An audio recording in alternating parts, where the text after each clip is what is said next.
નમસ્કાર વિદ્યાર્થી મિત્રો, ભૂપેશ સર ચેનલમાં આપનું હાર્દિક સ્વાગત છે।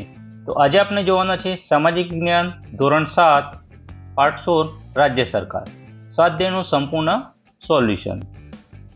જો ચેનલ પર પહેલી વાર આવ્યા હોય તો ચેનલને સબસ્ક્રાઇબ કરો। અમારી ચેનલ પર તમને સામાજિક વિજ્ઞાનના તમામ ધોરણના સ્વાધ્યાય સોલ્યુશન, સ્વાધ્યાય પોથી સોલ્યુશન, પાઠની સમજૂતીના વિડીયો મળી રહેશે। તો ચાલો હવે આપણે શરૂ કરીએ સ્વાધ્યાય। પ્રશ્ન 1, ખાલી જગ્યા પૂરો। 1. ગુજરાત વિધાનસભામાં સભ્ય સંખ્યા ખાલી જગ્યા છે? જવાબ 182। 2. રાજ્યની ધારાસભાના ઉપલા ગૃહને ખાલી જગ્યા કહે છે? જવાબ વિધાન પરિષદ। 3. ગુજરાતની વિધાનસભા ભવનનું નામ ખાલી જગ્યા છે? જવાબ વિઠ્ઠલભાઈ પટેલ ભવન। 4. વિધાનસભાની ચૂંટણી દર ખાલી જગ્યા વર્ષે થાય છે? જવાબ 5 વર્ષે। 5. દર્દીને તાત્કાલિક સેવા મળે તે માટે ગુજરાતમાં ખાલી જગ્યા યોજના છે? જવાબ 108। પ્રશ્ન 2. નીચેના વિધાનો ખરા છે કે ખોટા તે જણાવો। 1. મુખ્યમંત્રી અમૃતમ યોજના કેન્દ્ર સરકાર ચલાવે છે? જવાબ આ વિધાન ખોટું છે। 2. દિલ્હી રાજ્ય એક રાષ્ટ્રીય રાજધાની પ્રદેશ છે? આ વિધાન સાચું છે। 3. વિધાનસભાને નીચલું ગૃહ પણ કહેવાય છે? જવાબ આ વિધાન સાચું છે। 4. ઉત્તર પ્રદેશમાં વિધાન પરિષદ છે? જવાબ આ વિધાન સાચું છે, ખરું છે। 5. વિધાનસભા કાયમી ગૃહ છે? જવાબ ખોટું, આ વિધાન ખોટું છે, વિધાનસભા કાયમી ગૃહ નથી। પ્રશ્ન 3. નીચેના પ્રશ્નોના 1-2 વાક્યમાં ઉત્તર આપો। 1. ખરડો કાયદો ક્યારે બને છે? જવાબ સામાન્ય કે નાણાકીય ખરડાને વિધાનસભામાં વિવિધ તબક્કાઓ માંથી પસાર કરીને રાજ્યપાલની મંજૂરી માટે મોકલવામાં આવે છે।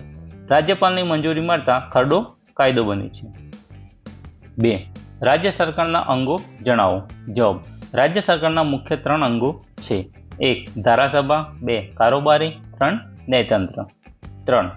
મુખ્યમંત્રીની નિમણૂક કોણ કરે છે? જવાબ રાજ્યપાલ મુખ્યમંત્રીની નિમણૂક કરે છે। 4. વિધાનસભામાં કોના માધ્યમથી પ્રશ્ન પૂછાય છે? જવાબ વિધાનસભામાં અધ્યક્ષના માધ્યમથી પ્રશ્નો પૂછાય છે। 5. રાજ્યમાં રાષ્ટ્રપતિ શાસન હોય ત્યારે રાજ્યનો વહીવટ કોણ સંભાળે છે? જવાબ રાજ્યમાં રાષ્ટ્રપતિ શાસન હોય ત્યારે રાજ્યનો વહીવટ રાજ્યપાલ સંભાળે છે। પ્રશ્ન 4 ટૂંક નોંધ લખો। 1. રાજ્યપાલના કાર્યો। જવાબ રાજ્યપાલના મુખ્ય કાર્યો નીચે પ્રમાણે છે। તેઓ રાજ્યની વિધાનસભાના બહુમતી ધરાવતા પક્ષના નેતાની મુખ્યમંત્રી તરીકે નિમણૂક કરે છે। તેઓ મુખ્યમંત્રીની સલાહ પ્રમાણે પ્રધાનમંડળમાં મંત્રીઓની નિમણૂક કરે છે। તેઓ વિધાનસભાની બેઠકો બોલાવે છે અને જરૂર પડે વિધાનસભાને વિખેરી નાખે છે। રાજ્યપાલ જરૂર પડે વટહુકમ બહાર પાડે છે। તેઓ રાજ્યના એડવોકેટ જનરલ અને રાજ્યના જાહેર સેવા આયોગના અધ્યક્ષની નિમણૂક કરે છે। તેઓ વિધાનસભાએ પસાર કરેલા ખરડા પર સહી કરીને ખરડાને કાયદાનું સ્વરૂપ આપે છે। તેઓ રાષ્ટ્રપ્રમુખ સાથે વિચાર વિમર્શ કરી રાજ્યની વડી અદાલતના ન્યાયાધીશોની નિમણૂક કરે છે। તેઓ તટસ્થ અને નિષ્પક્ષ રહી રાજ્યના વહીવટનું ધ્યાન રાખે છે। તેઓ રાજ્ય સરકારની કામગીરી વિશે રાષ્ટ્રપ્રમુખને વાકેફ કરે છે। રાજ્યમાં રાષ્ટ્રપ્રમુખનું શાસન સ્થપાય તો તેઓ રાષ્ટ્રપ્રમુખના પ્રતિનિધિ તરીકે રાજ્યનો વહીવટ સંભાળે છે। 2. જાહેર સ્વાસ્થ્ય સેવાઓ। રાજ્યના જાહેર આરોગ્ય કેન્દ્રો, પ્રાથમિક આરોગ્ય કેન્દ્રો, ગ્રામીણ ક્ષેત્રોના આરોગ્ય પેટા કેન્દ્રો, મોટા શહેરોમાં આવેલી વિવિધ હોસ્પિટલો, બાળકો માટે જુદા જુદા પ્રકારના રસીકરણ કાર્યક્રમો, સ્વચ્છતા અભિયાન, પીવાના શુદ્ધ પાણીની પ્રાપ્તિ, પર્યાવરણ જાગૃતિના કાર્યક્રમો, કુટુંબ કલ્યાણના કાર્યક્રમો વગેરે દ્વારા જાહેર સ્વાસ્થ્ય સેવાઓમાં રાજ્યના નાગરિકોને પૂરી પાડવામાં આવે છે। ખાદ્ય પદાર્થોમાં થતી ભેળસેળ પર અંકુશ, નશીલી દવાઓ પર નિયંત્રણ, જીવલેણ રોગો સામે રક્ષણ અને તેના નિવારણના ઉપાયો વગેરેને લીધે રાજ્યના લોકોની સુખાકારી વધે છે। તાત્કાલિક સારવારની સેવાઓ માટે સમગ્ર રાજ્યમાં 108ની સુવિધાઓ ઉપલબ્ધ છે। 3. મુખ્યમંત્રીના કાર્યો। જવાબ મુખ્યમંત્રીના મુખ્ય કાર્યો નીચે પ્રમાણે છે। તે મંત્રીમંડળની બેઠકો બોલાવે છે। તે દરેક મંત્રીના કાર્યો પર દેખરેખ રાખે છે। તે જરૂર પડે મંત્રીઓને માર્ગદર્શન પૂરું પાડે છે। તે મંત્રીમંડળે લીધેલા નિર્ણયોની જાણકારી રાજ્યપાલને આપે છે। તે મંત્રીમંડળના મંત્રીઓના જુદા જુદા વહીવટી ખાતાઓની વહેંચણી કરે છે। તે આવશ્યકતા અનુસાર તે પોતાને યોગ્ય લાગે તેમ મંત્રીમંડળની પુનઃરચના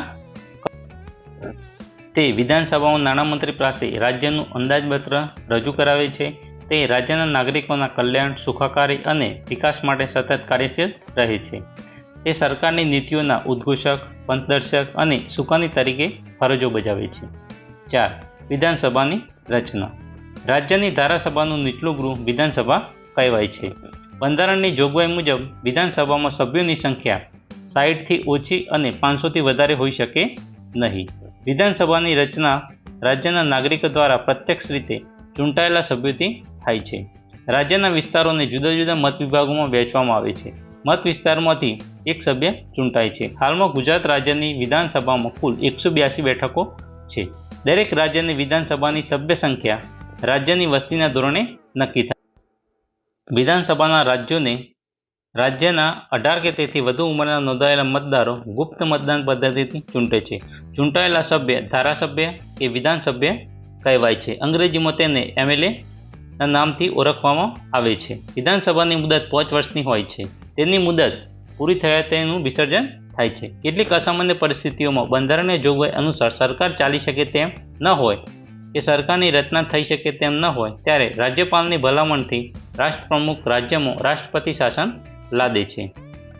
તે સમય દરમિયાન રાજ્યપાલ રાજ્યનો વહીવટ સંભાળે છે. આ પ્રમાણે રચાયેલી વિધાનસભા તેના સભ્યોમાંથી અધ્યક્ષ અને ઉપાધ્યક્ષને ચૂંટી શકે છે. પ્રશ્ન 5. નીચેના પ્રશ્નોના 3-4 વાક્યમાં ઉત્તર આપો. 1. રાજ્ય સરકારના કાર્યો જણાવો. જવાબ. તે લોકકલ્યાણ સાધે છે. રાજ્યના લોકોની પાયાની જરૂરિયાતો વીજળી, પાકા રસ્તાઓ, પીવાનું શુદ્ધ પાણી, સ્વાસ્થ્યને લગતા કાર્યો કરે છે. તે સસ્તા અનાજની દુકાનો મારફતે ખાદ્ય સામગ્રીનું વિતરણ કરે છે. પૂર, અતિવૃષ્ટિ, દુષ્કાળ, ધરતીકંપ, વાવાઝોડું વગેરે કુદરતી આપત્તિઓ વખતે તે લોકોને તાત્કાલિક મદદ પૂરી પાડે છે. તે રાજ્યમાં લોકોને ન્યાયની વ્યવસ્થા, વાહન વ્યવહાર, શિક્ષણ સંસ્થાઓ, હોસ્પિટલો વગેરેની સુવિધાઓ પૂરી પાડે છે. તે રાજ્યમાં કાયદો, શાંતિ અને વ્યવસ્થા જળવાય તે માટે અગત્યની ભૂમિકા ભજવે છે. 2. નાગરિકના સ્વાસ્થ્ય માટે રાજ્ય સરકાર કયા કયા કાર્યો કરે છે? જવાબ. રાજ્યના નાગરિકોના સારા સ્વાસ્થ્ય માટે રાજ્ય સરકારની નીચે દર્શાવેલા આરોગ્ય વિષયક કાર્યો કરે છે. તે સસ્તા અનાજની દુકાનો દ્વારા ગરીબોને અનાજનું વિતરણ કરે છે. તે ઓરી, અછબડા, પોલિયો વગેરે રોગોના નિયંત્રણ માટે રસીકરણના કાર્યક્રમોનું આયોજન કરે છે. તે દારૂબંધી અને ખાદ્ય પદાર્થોમાં થતી ભેળસેળ પર નિયંત્રણ મૂકે છે. તે તાત્કાલિક સેવાઓ માટે 108ની યોજનાઓ ચલાવે છે. તે સ્વચ્છતા અભિયાન અને શૌચાલય યોજનાઓનું સંચાલન કરે છે. તે જન ઔષધિ કેન્દ્ર મારફતે સામાન્ય દવાઓનું સસ્તા દરે વિતરણ કરે છે. મેલેરિયા, કમળો, કોઢ, અંધત્વ, મધુપ્રમેહ, કેન્સર વગેરે રોગો પર નિયંત્રણ લાદવાનું આરોગ્ય સેવાઓનું આયોજન કરે છે. 3. વિધાનસભાના સભ્ય બનવા માટેની લાયકાતો જણાવો. જવાબ. વિધાનસભાના સભ્ય બનવા માટે લાયકાતો નીચે પ્રમાણે છે. 1. તે ભારતનો નાગરિક હોવો જોઈએ. તેની ઉંમર 25 વર્ષ કે તેથી વધુ હોવી જોઈએ. તે સરકારી સંસ્થાઓમાં સવેતન હોદ્દો ધરાવતો હોવો જોઈએ નહીં. તે વ્યક્તિ નાદાર, અસ્થિર મગજની કે સજા પામેલ ગુનેગાર હોવો જોઈએ નહીં. 4. રાજ્યની કારોબારીની રચના કઈ રીતે થાય છે? જવાબ.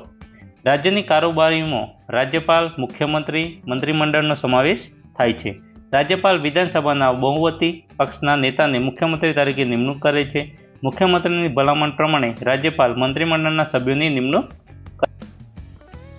આ રીતે રાજ્યની કારોબારીની રચના થાય છે. મંત્રીઓના નિયંત્રણ અને માર્ગદર્શન હેઠળ કામ કરતા વહીવટી અધિકારીઓનો પણ કારોબારીમાં સમાવેશ થાય છે.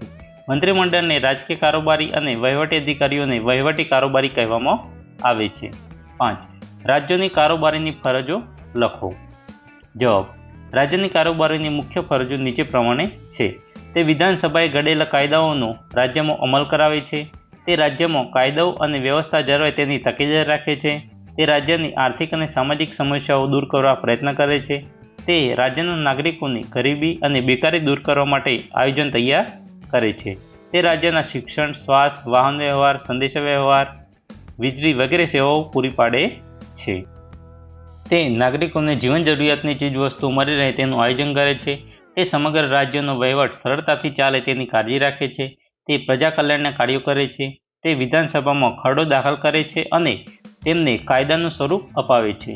નાણામંત્રી રાજ્યનું અંદાજપત્ર તૈયાર કરે છે અને તેને વિધાનસભામાં પસાર કરાવીને તે મુજબ રાજ્યના નાણાંનો વહીવટ કરે. જો મિત્રો વિડીયો ગમ્યો હોય તો વિડીયોને લાઇક કરો, કોમેન્ટ કરો અને તમારા અન્ય મિત્રોને શેર કરો. અને જો ચેનલ સબસ્ક્રાઈબ કરવાની બાકી હોય તો ચેનલને અત્યારે સબસ્ક્રાઈબ કરો, જેનાથી તમને આવનારા અવનવા વિડીયોની માહિતી મળતી રહે.